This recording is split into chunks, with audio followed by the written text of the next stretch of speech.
I'd like to welcome our guest this morning, Jennifer Diggins, Director of Public Affairs at Nucor.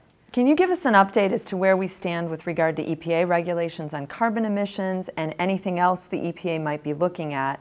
And then the follow-up would be, what are corporations planning for? What are they thinking about? Sure. Well, the EPA has been very active. There are a lot of expected regulations and rulemakings coming out, things that deal with greenhouse gas emissions as a result of the Supreme Court decision several years ago, and then they're taking a look at the ozone standard. So what we're planning for is sort of the unknown. There is a lot of uncertainty right now. Focus has been on greenhouse gas emissions, specifically carbon. Equally as important right now is the ozone standard. There's not supposed to be a review of the ozone standard until 2013.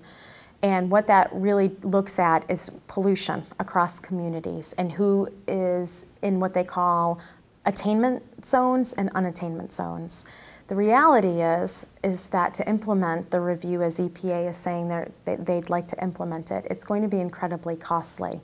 And there are provisions in there that would allow the EPA to stop things like transportation and infrastructure projects if they were in communities that were found to be in non-attainment, and these projects would lead to more air pollution.